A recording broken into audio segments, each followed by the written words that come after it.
Good morning, everybody, from a bitterly cold UK. -6 here this morning. I'm going to go out and clear the missus car with ice. No snow as yet. Morning, Kay. Keeping warm, mate?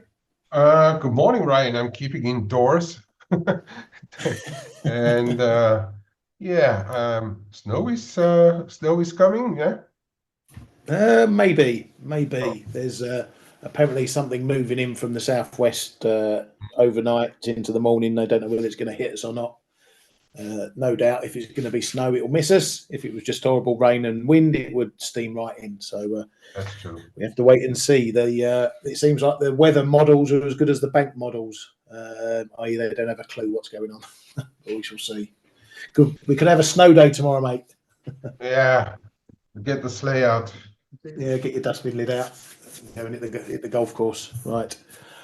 Okie doke, weather aside, let's get stuck into what we've got going on. PBOC are getting some investors into the market again. They've told some not to sell Chinese stocks as the weakness in stock markets continued. Haven't heard anything about anyone stepping into the currency at the moment, but that's having a pop higher.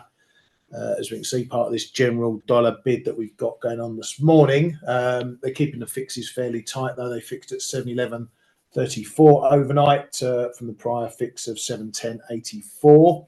But as you can see there, we've seen a bit of a takeoff going on in dollar China, breaking up, as I said, a bit of a more to do with what's going on in the dollar as opposed to what's going on in China. But according to reports, apparently they are weighing some more stimulus with 139 billion of special bonds. That number seems familiar. I don't know if it's just a rehash of the story we heard in the latter part of last year that they were going to do some more stimulus. But anyway, 139 billion touted of special bonds.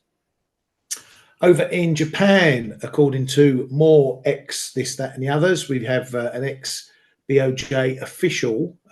He was one of the directors, if I get his name right, IG Maeda, said there's a good chance the outcome of the spring wage talks will be higher than last year, with wages reaching 4%, which would allow the Bank of Japan to end negative rates and start raising rates. So it looks like a lot of press people digging out the formers and exes for comments ahead of next week's meeting. On the data front, we had some PPI data out from Japan. PPI there coming in higher than expected, 0.3% was expected to come in flat. PPI year on year coming in flat, was expecting to fall. We do have CPI data coming up Thursday morning, I believe. I'll double check that. So that's the headline. CPI coming out Thursday. We had the Tokyo stuff last week. The business lobbies are out calling for wage increases as well. Kinderan has been one of the ones saying they need their firms to start upping wages to get help with the cost of living crisis or easing cost burdens on consumers and workers. So they're banging that drum once more. We've had the Economy Minister Saito asking for companies also to raise wages more than last year. So they are pushing and pushing and pushing. We'll have to see what comes of that. Over in the UK, we had jobs data. And on the jobs front, nothing too underworld, nothing too bad. Well, you could maybe say pretty good. Unemployment was expected to tick up a pip. It stayed at 4.2%. The unemployment change rolling 3 months was a positive 73k. Claimant count not as high as expected, 11.7k. So that's better. On the earnings front, earnings dropped more than expected, but that was the including bonus number. So it's down to 6.5%, was expected to fall to 6.8% from 7.2%. Stripping out bonuses, 6.6 as expected. So sort of soft landing numbers for the UK there. Employment doing okay, although the payroll employees for the month of December fell 24k versus an estimated minus 13k, so a bit more softer there. But overall, for the Bank of England, they're seeing wages come down, though we still are at very high, sticky levels. But the jobs market is doing okay. Could be, again, a bit of a seasonal thing because these numbers are for November on the unemployment, or the employment and unemployment numbers are for November, which we knew was busy in the retail sector. So potentially holiday staff being put on there. Much like retail sales, we'll need to see what the numbers are for January after we get over this holiday period. So we'll see next month what December's like, whether there's any real change there. But then the crunch time is going to be when we start getting January numbers through the pipe. German CPI came in pretty much unchanged. These are the final numbers, so not much to write home about there. Italy CPI as well on some of the numbers, confirming what we got in the priors. No real change there. We did get German zoo out this morning as well. Things a little bit more crappy on the current conditions front, but expectations picking up to 15.2 versus 12 expected. The zoo noted that the reason for the pickup in those expectations was hopes for ECB rate cuts, which quite frankly is quite astounding. This is Germany, who should be able to get by without relying on the ECB to help with easing. So that's a bit of a hope. Comments from some of those firms there, if they think that they're getting a March rate cuts from the ECB. There's been a lot of pushback from the ECB members, which I'll talk about shortly. What did you make of that data, Kay, in the UK stuff? The UK is okay. I think the wages is probably what weighed a little bit on the sterling, but the rest is really dollars, right? The dollar has been beat this morning. Yeah, the market doesn't seem to know what to do with them. I think the bigger risk will probably be tomorrow, right? On the CPI data coming out. Now we've had the first set of data. Yeah, I mean cable is just coming off with the dollar really, but yeah, I thought the report wasn't too bad, but then it still seems the market is all trading one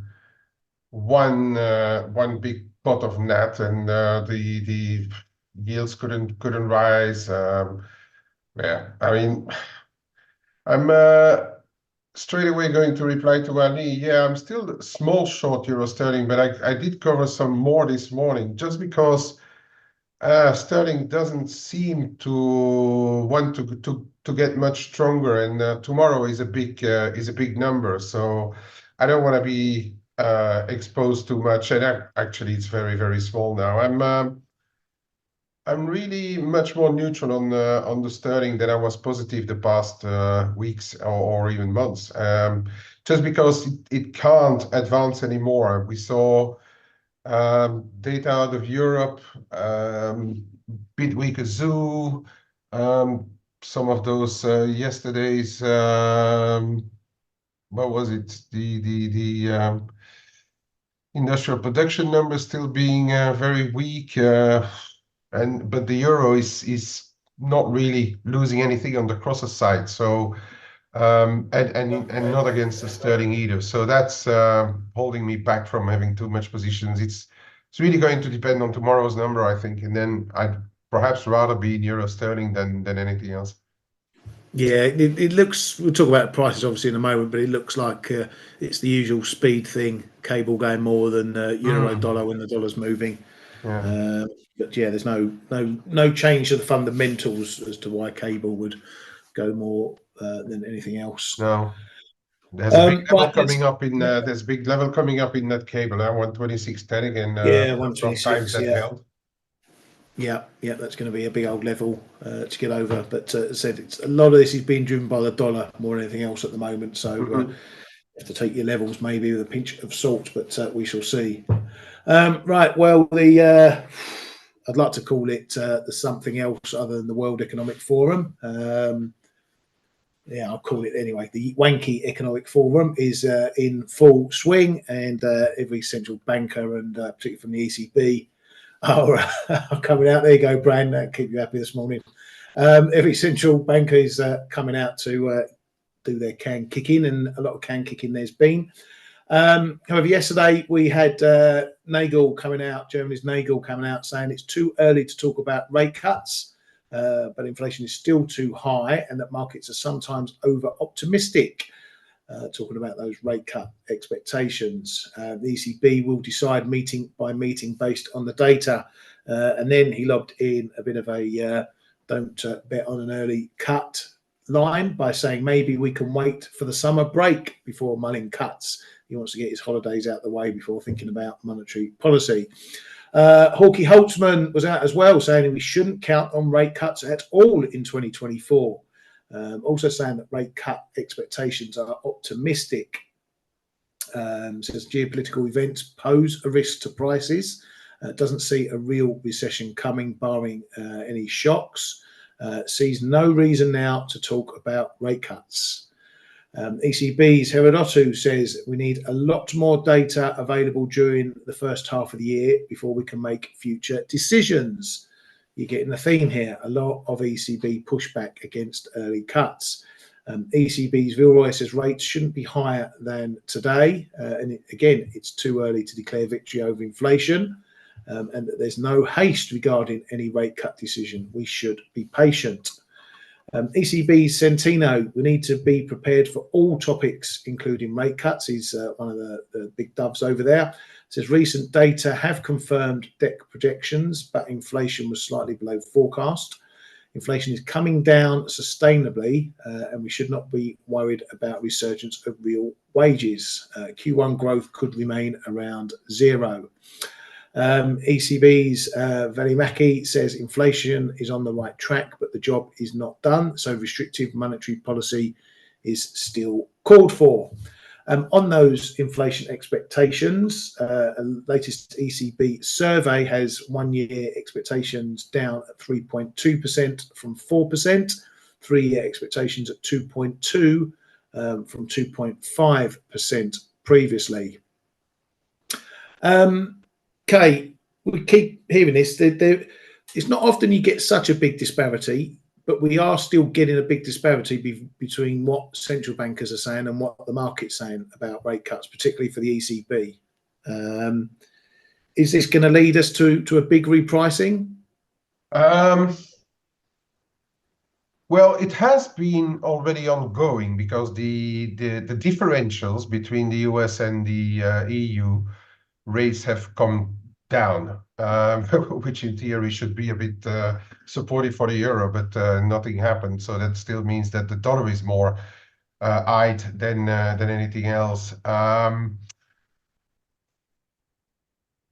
I don't know. I mean, this comment by Holtzman yesterday, that was I don't know. I've really it's like you have to keep look at the extremes, write those off, and then look at what's happening in between. I think, but because Centennial this morning was much more dovish than that. Vidal was somewhere in the middle. There is a fair possibility that the market still has to price out some of the cuts, but it'll all depend on how the data will come out. I mean, it's a really strange period, and you can just see it in the rates as well. Yes, the dollar is strengthening a bit, but we are in well trodden ranges, right? Apart from what's happening in the yen, perhaps. Yeah. Well, let me put you on the spot then. Do you think there's going to be a March cut? No, from neither ECB nor the Fed, I think. Yeah, no, I agree with that. I mean, if you look at... Yeah, then I come back to what I've said. I think Q2 is going to be the big quarter for what's going to happen on everything rates. What is rates concerned? Yeah, I agree with that. I don't think there's going to be a March cut from either, unless inflation has got a 2 handle or in the mid 2%. And we've only got 8-9 weeks until the March meetings, so it's not, sitting here right now. looking at the data, you can't see why they'd cut on the current numbers. But unless inflation absolutely craters, as I say, and we start seeing a two handle, and that includes the core as well, I can't see cuts coming at all. So I think the market's going to be having to do a bit of a reprice, if only for March, because it's just not going to happen now. What sort of reprice that is, I don't know. Is it going to mean euro dollar shooting to 112? I doubt it. But it's more probably going to be a yield thing, I would think, than a currency thing. Yeah, and as well, because the as we say, it's still all one big trade, right? Yeah, the differentials have moved, but they're still sort of, well, 10, 20 BPs here and there, but then they're still sort of moving together, right? That's the inflation part, and then we will see a difference in growth. And Ali's saying why in markets people are saying ECB will have to cut before the Fed. I think that's based on what the GDP did in 2023, right? That we were saying, okay, I mean, compare growth between the US and the EU, that would normally put pressure on EU yields of a bad GDP. But then we have seen it's still more inflation that is dominating the central bankers' thoughts, unless we get another quarter of very, very weak growth starting 2024. Then ECB may start to cut at the same time as the Fed, perhaps. Yeah, no, I think that's right. And there are, yes, the economy is doing worse in Europe. You only got to look at Germany to see that. Hence why a lot of people are thinking that the ECB might cut before the Fed. But as I've been saying, there is still a divergence between the level of rates between the US and the ECB, which may enable the ECB to keep their hand on the pause button for a little bit longer, because they're not as high as everyone else. And not many people are factoring that in when they're talking about rate cuts for one central bank over the other. But as we said, we're all data dependent still. We have been for the last year, and we're going to remain so this year. One set of people who are also data dependent is the German BDI Industry Association. They expect the economy in Germany to grow by 0.3% in 2024. They say the German economy is at a standstill and there's no chance of a rapid recovery. Happy New Year, everybody in Germany. Over in Canada, we've had a few bits and bobs out. We had manufacturing sales out, coming in up 1.2%, beating expectations. Wholesale sales as well, coming in better at 0.9%. We also had the Canadian Business Outlook survey, quarterly survey, and that showed that firms' pricing behaviour is slowly returning to normal, but that about a quarter of firms still see higher prices in the pipe. It says that the survey shows that with high interest rates and soft demand, firms' sales growth has slowed over the past 12 months. Firms are less optimistic about current business conditions than they were last quarter, but they expect sales growth to stabilise in the coming year. With competition returning and demand remaining soft, businesses' pricing behaviour is slowly returning to normal. There was also a consumer inflation survey that had 1 year CPI falling to 4.91% from 5.03%, and 5 year inflation expectations falling to 2.62% from 2.75%. So good news for the BOC that consumers aren't seeing inflation rising too much. We've had some more geopolitics dropping. Iran's Revolutionary Guard decided to lob some missiles into Iraq's Erbil area. They say they were targeting Israeli Mossad espionage locations. Some of these missiles or bombs dropped near US buildings as well, but nothing hit there. It has been a bit of a step up in those hostilities. Now Iran directly getting up to antics. However, we haven't seen any move in oil on that. Quite surprising, really. I would have thought we would have had oil pushing up a bit on those headlines, but it hardly blinked last night when that happened. Don't ask me why. We know there's a battle between risk and fundamentals, but on those headlines, oil didn't do an awful lot. And in US elections, Trump looks like he's cleaned up in the first primary in Iowa, taking some 51% of the votes, with DeSantis second at 21%. Mainly looking at this one because it is the first primary. It could be the first stone to drop in the water and see what the ripples are like. I don't know if there's any inflection from this into what we're seeing in prices at the moment, but it looks like Trump is taking an early lead, and quite a significant lead as well. So just something to put in the back of our minds as we go through the next of these primaries and who's going to be in the running for becoming the next president. The next primary thing is January 23rd, and it's both parties doing that one, but Biden's not on the ballot for the Democrats one. I don't know why, but I don't know how it all works over there, but just to keep you aware of that. Anything going off in your space, Kay? Not really. I think you said it all. I think yeah, you said the dollar in the Chinese yuan, but I would like to say though that they don't cut the rates, but they continue to inject a lot of cash right in the market, and that is helping this dollar China back up, and at the same time they're trying to control it. So I guess in your zone there, that blue zone upcoming, we may hear from some of the submarines to be in the market again, I guess, because we are about at the width where they tended to send the local banks into the market when we were that far away from their prior fixings, right? When they were fighting it in the 730s. For the rest, no, we've got a few bond issuances again out of the US this week, starting with the short end today, longer end and tips tomorrow and the day after. And we've got a few interesting speakers later on today, right? We've got Fed's Waller, who in November walloped the dollar a bit. And am I right in seeing that Bailey is speaking this afternoon as well, around 3 p.m. our time?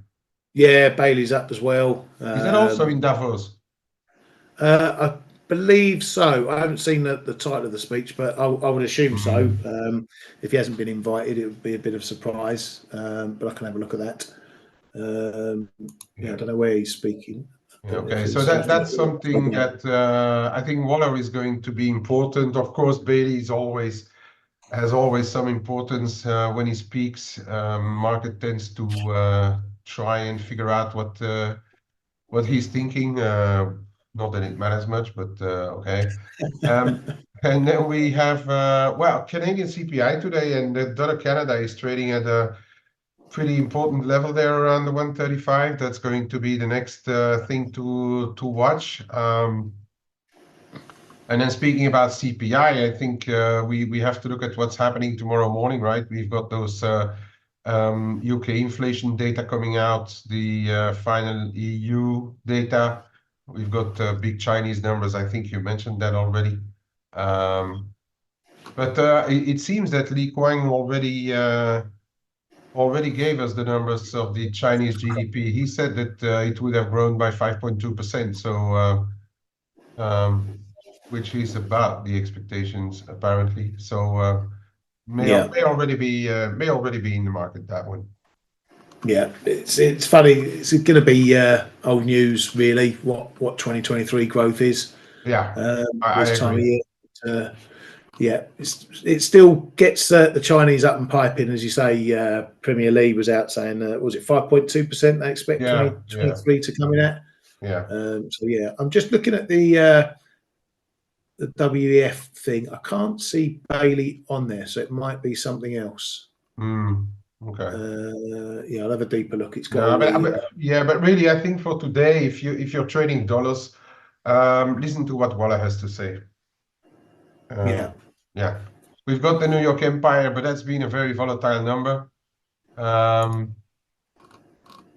Yeah, so I think really Waller is the one that should make the dollar move. The dollar is very bid, by the way. Yeah, very bid from yesterday again. Yeah, which might be a bit of an opportunity if we've got this dollar bid going through the US session when we get this Canadian data. If it's hot data on this, you might see CAD gaining a bit, i.e. dollar CAD dropping. That might be a little bit of a counter trade to look at if there's a significant dip, if the dollar is remaining well bid elsewhere, like we're tapping on 135 at the moment. This dollar bid is likely to outweigh what the data does. So that might be a little opportunity I'll keep my eye on. If we get strong CPI numbers and dollar CAD has a little dip on that, I might do a little pickup. I don't think it says what Bailey's talking about there. Let's have a quick look. No. Okay. I don't know where he's speaking, and I'll probably care less as well. Right. Looking around some other things. Ali, I see you're trying to ride that winner in dollar yen that you're on at the moment. Good man. Let's see what you can squeeze out of it. You've already potentially had 30 plus pips over where your initial take profit is. So, lock in the money, take the little slices off, move your stops up behind, see how far you can push it. If this dollar bid continues, then we're probably going to have a little look at 147. Maybe even do that, take that out if this bid remains very strong. So we're seeing cable. Let's start with cable. Been talking about this for long enough. This range 126, 128. We've come down pretty close to it. 29s is the low, so maybe we're going to get a little look down here. It'll be interesting if we test here and hold it. Then that sets us up potentially for the range holding and a bit of a bounce. But whether we get too far on that bounce with the CPI due tomorrow is another question. So it's funny. You get a range that you can trade pretty nicely between the levels, but then suddenly you get to a level, support level down here, and you got big data coming up. So you have to take a bit of caution. You can't blindly just buy it at 126 if it's 5 minutes before the CPI data. Because if it's really soft data, you're going to be through 126 in a blink. But, levels are level until it's not. So for today, it might be worth something just to keep an eye on. Euro dollar as well. It's not going, as I said, not going as fast as cable's going. We're just, again, going to be potentially tapping on this 38.2 fib, part of my old zone that we've got here that goes back quite some way. Always a factor around here. This one, can't really see it clearly there, but this one, 108.30, 108.70 zone is a real doozy from where the price action can mess around in. Ultimately, use it as a bit of a wide pivot point. If we hold it, we hold it. If we break through it, then it can become resistance. But there's always something happening in this zone. We held it last time. We may have another test now. We'll see whether the move so far today has gone too far or whether it wants to do more. But that 38.2 fib coming in right around that zone as well. So euro sterling is mooching up a bit. Still not going anywhere fast for the moment. Still pretty tight range for the early part of January. Still looking at the wider range, 85s, 87s. And until something happens, we're going to move to either one of those. I've got no interest in the middle here. I'll leave it to you guys and girls to play with that one. Aussie dollar finally made the break through the fib. Yesterday, tapping around it again.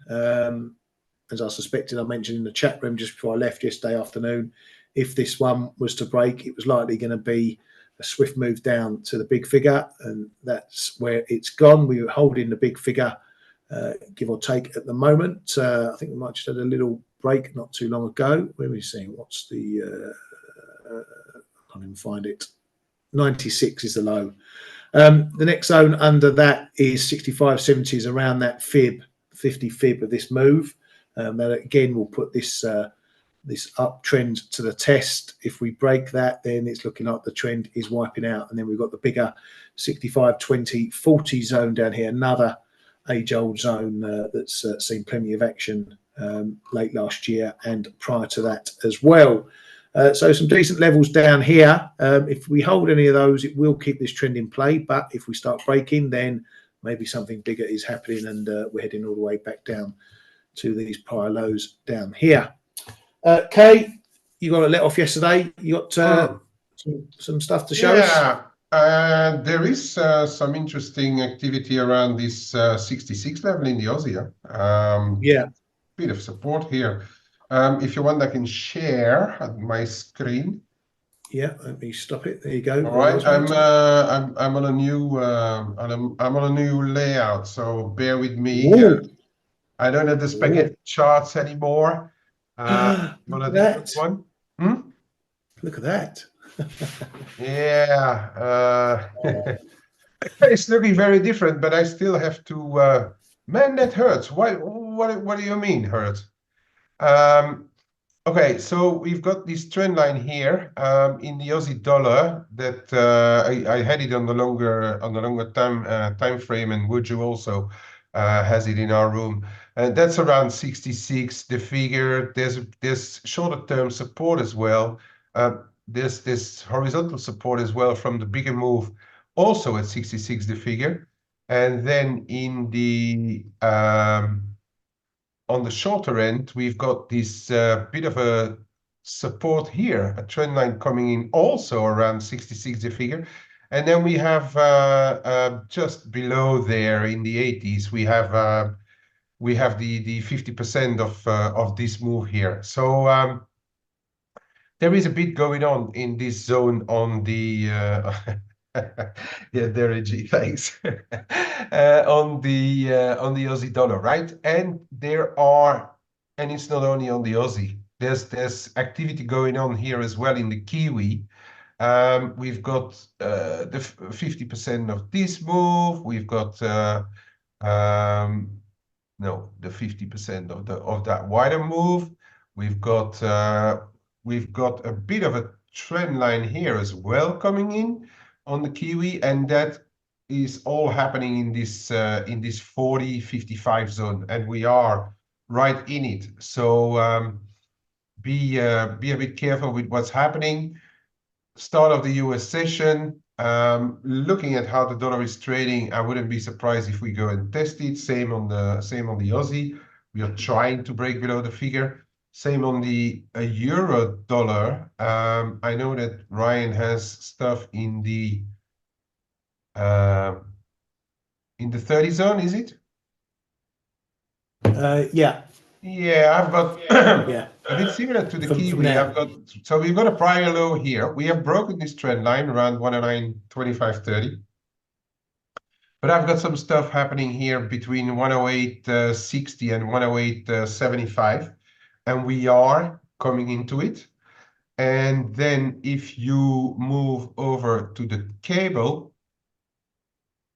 we have our famous 126.10, which was the low here. I've got to think, which was multiple low here, low here, a low here, high here, and you see why this cable at 126.10 is important, because towards the end of the year, start of the year, we had those retests and we saw a lot of buying of those levels. Okay, so this is very important. Yeah, we have a bit of a fib action here, but which has also been a low prior, but I really would say that the 126.10 is going to be important.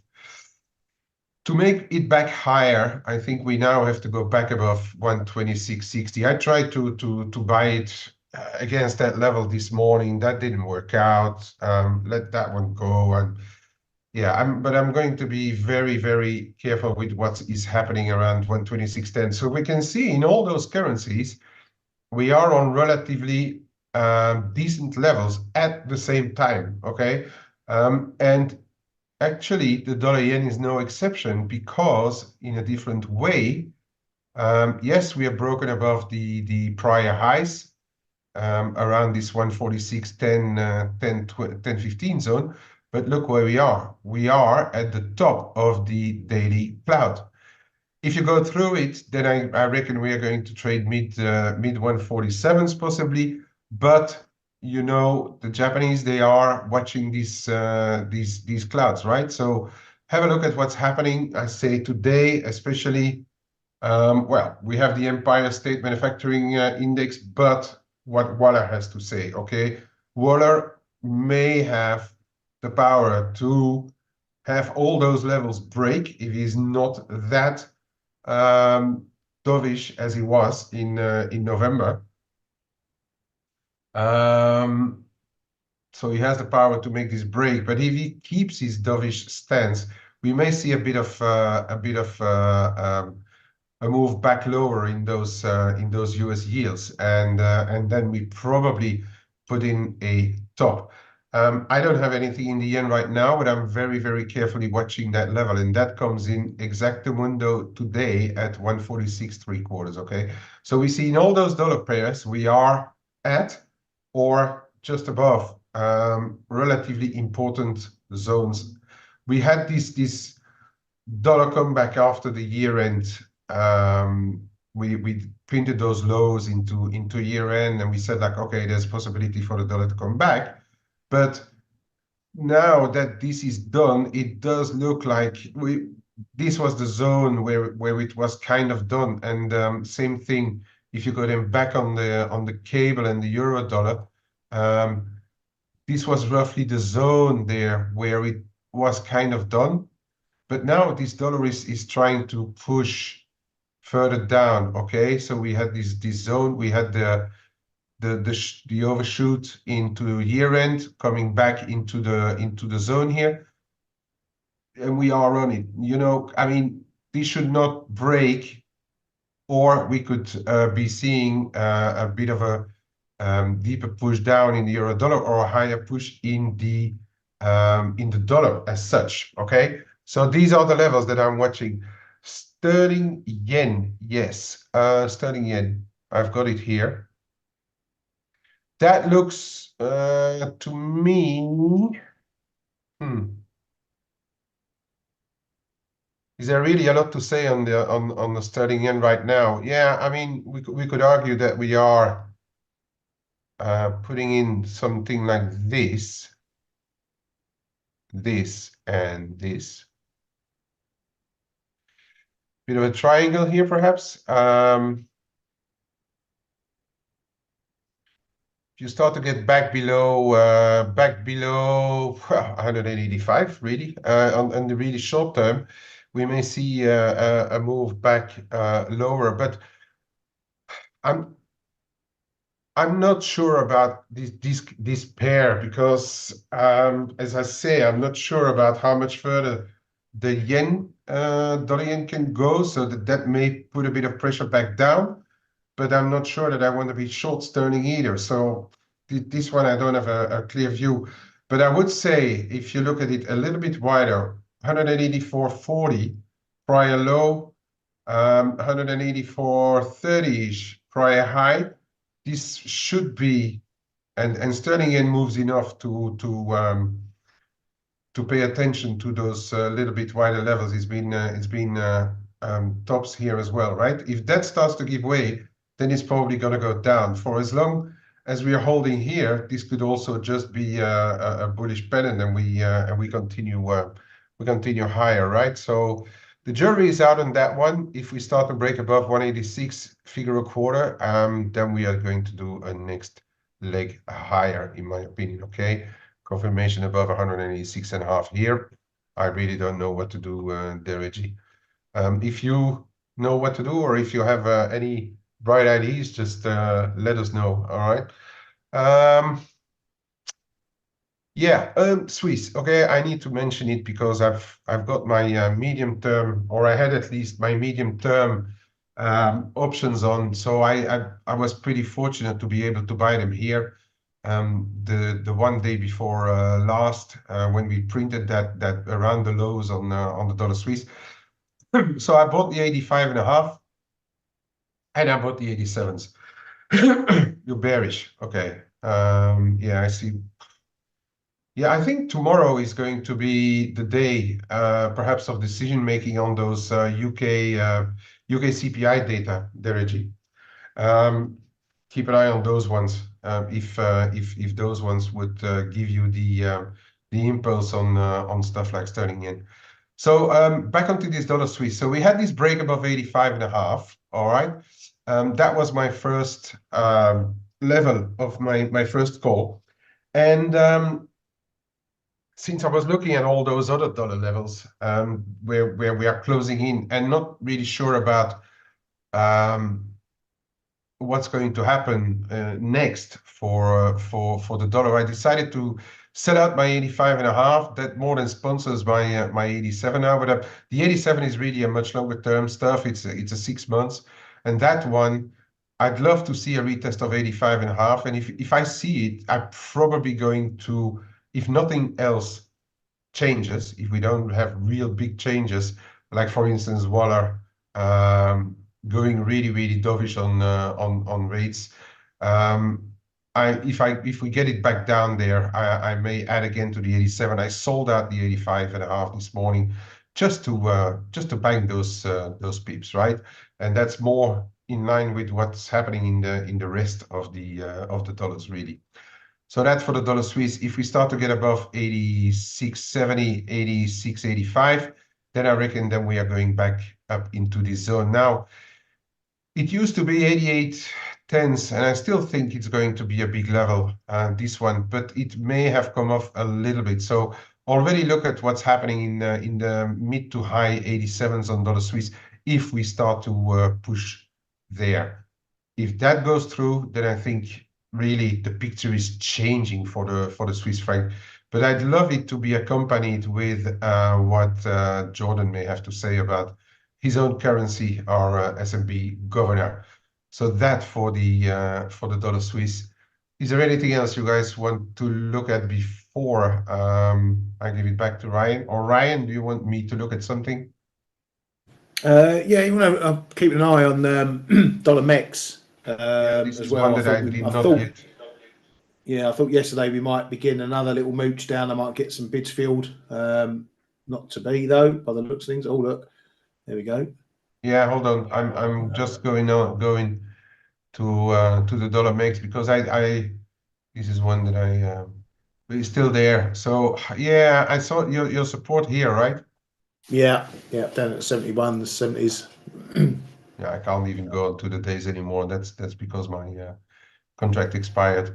Yeah, here in those 70s. Yeah, okay. Yeah, we're just hitting that resistance zone, 17, 1705, 10 again. Yeah, this one here, 17. The prior highs here around 1710. This Yeah, is where you well, if you're long, you wanted to break back to get back yeah. into this 17 and a quarter zone. That's if people are long. I will make sure that I have my the other ones updated for the next No worries, mate. session. Yeah. No Okay. worries. Yeah, and that's about it. Oh, the other one, though, we have to keep an eye on here. This dollar rand is again very explosive, and we are through resistance line here. And I think it's all the dollars are bid. That is undeniable. All the dollars are bid, but this one in particular is again undergoing the laws of gravity, the rand itself. And we are trying to break above those levels. So if we get a confirmation through 1890, 1895, call it 95, 90, 97, this could push a bit through. If we get back below 1885, though, could look like a bit of a false break. And that's about it, mate. For me, I'm not this is really small in the Euromix. Just watching the game here. I'd love to see a retest in the 1860s or even a bit higher, to start to add again on Euromix just for a bit of carry, you know. But I'm not looking for to put any heavy positions on in there. And with that, I give it back to you. Yeah, thank you very much, mate. Well, as Kay mentioned, as I mentioned as well, we are sitting around some key levels, so keep an eye on that. I'm just going to pop in the chat there a link to our trader funding program, which is going from strength to strength. We're having a lot of traders passing it and making some good money out of that. If you don't know about it, check it out there, our funding program. The link there, you can get free access to ForexAnalytix platform as well, depending on what size account you have. As I say, we're getting plenty of people doing well on that, and you obviously get the support of all the ForexAnalytix team. So we're here to help you along with that journey. So check that out there. Suffice to say, that's it. Have a great day. Watch that data later on. Ali, I want to hear good news about your dollar yen. Hopefully it pushes much higher for you and you really squeeze out the pips from that one. So good luck to you and to everyone else. I hope you trade very well as well. Thanks, Kate, and we shall catch you hopefully from a snowless UK tomorrow morning. See you later. Hey traders, this is Blake Morrow with ForexAnalytix. Thanks for stopping by our YouTube channel. Don't forget to like these videos, share them, and subscribe to our channel so you don't miss any of the content that we provide here for free. Thanks for stopping by. I'll see you in the next video.